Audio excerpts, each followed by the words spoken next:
Bonjour à tous, bienvenue sur ma chaîne vidéo. J'ai commencé donc toute une série de vidéos concernant les années personnelles. Je vais donc là continuer cette série et je vais donc là aujourd'hui vous parler de l'année personnelle 7. L'année personnelle 7 est une année d'introspection, de réflexion, de méditation, d'intériorisation aussi. C'est une année où il y a un ralentissement général, c'est un peu les mots-clés de cette année. C'est maintenant la vie intérieure qui prime, contrairement à l'année 6 où c'était plutôt la vie extérieure qui était donc concernée. C'est une année, l'année 7, où tout peut arriver, même le cadeau de la vie. Mais ce n'est pas vous qui en décidez, c'est la vie qui en décidera. Il serait nécessaire dans une année personnelle 7 de lâcher un petit peu les certitudes mentales. On est trop axé sur son mental. Ne pas être trop rationnel dans une année 7, lâcher un peu prise. Il est nécessaire aussi de considérer cette année comme une année de prise de conscience, une année voire d'ouverture spirituelle pour certains, qui pour vous mener donc sur la voie de la sagesse, une année qui peut vous mener sur la voie de la paix intérieure. Une certaine solitude peut se faire sentir, nécessaire d'ailleurs pour pouvoir réfléchir sur le sens que vous voulez donner à votre vie, sur les orientations à prendre. Dans une année 7, on a le désir de se perfectionner intellectuellement, spirituellement, l'envie de lire, une année excellente pour compléter donc vos connaissances, éventuellement transmettre ou enseigner justement le résultat de votre travail personnel.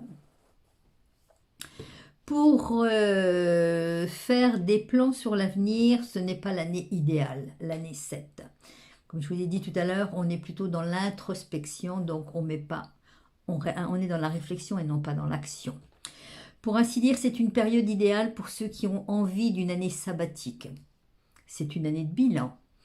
Une année où les voyages culturels, la formation, les stages, les études, les langues sont favorisées. L'écriture, la lecture aussi, oui, je ne sais pas si je l'ai dit. Sur le plan sentimental, ce n'est pas l'abondance non plus. Trop besoin de s'intérioriser, trop besoin de solitude. Donc, c'est plutôt une année qui favorisera les échanges intellectuels dans le couple, voire une démarche spirituelle à deux. Une année où on se sent porté par ses structures mentales, sa réflexion, par ses pensées. Mais encore faut-il ne pas oublier de les mettre en action. Voilà. Voilà en ce qui concerne donc l'année personnelle 7. Lorsque 7, le résultat est brut, c'est-à-dire que si par exemple on prend quelqu'un qui est né le 18 mars, donc si vous voulez savoir en quelle année cette personne est, donc en 2020, on va additionner donc 18 plus 3 le mois de mars, plus 2020 l'année universelle, on va donc obtenir 2041, que l'on va réduire, 2 plus 0 plus 4 plus 1 égale 7. Par contre, pour une personne qui est née, on va dire le 24 septembre 2020, on additionne 24, 9, plus 2020, on va obtenir 2053. 2053, si on réduit 2 plus 0 plus 5 plus 3, on obtient 10. 10 est supérieur à 9, donc on va faire une nouvelle réduction. Donc 1 plus 0, ça fait toujours 1, donc la personne sera en année personnelle 1. Là, je pense que vous avez bien compris en ce qui concerne donc les chiffres bruts.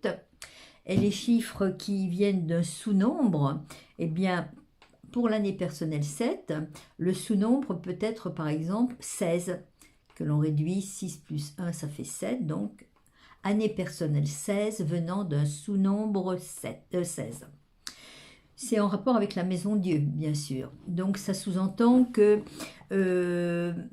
il faut se poser des questions. Qu'ai-je à détruire en moi pour bâtir, on va dire, un nouvel édifice plus solide? C'est une année où on aura la possibilité de nettoyer les fantômes du passé. C'est une année de déconstruction. Attention, je n'ai pas dit destruction, mais une année de déconstruction. On va être face à des réalités que nous n'aurions pas acceptées si nous n'étions pas dans une année 7 qui va nous permettre de beaucoup plus nous introspecter, nous intérioriser. Voilà en ce qui concerne l'année personnelle 7 ou alors l'année personnelle 16-7. Si vous avez besoin de me contacter, vous pouvez donc aller sur mon site, voir ce que j'ai mis, toutes mes formations, mes consultations et tout ça. Sinon, vous pouvez me contacter par mon adresse mail ou sur ma page Facebook. Voilà. Écoutez, si vous avez envie de m'encourager, ce que j'espère bien sûr, eh bien vous pouvez donc cliquer sur j'aime, vous pouvez donc vous abonner à ma chaîne et voir au besoin, eh bien partager cette vidéo. Je vous remercie de votre intérêt et au plaisir pour vous donner donc l'année personnelle 8 et après l'année personnelle 9. Bonne soirée à tous, portez-vous bien, au revoir.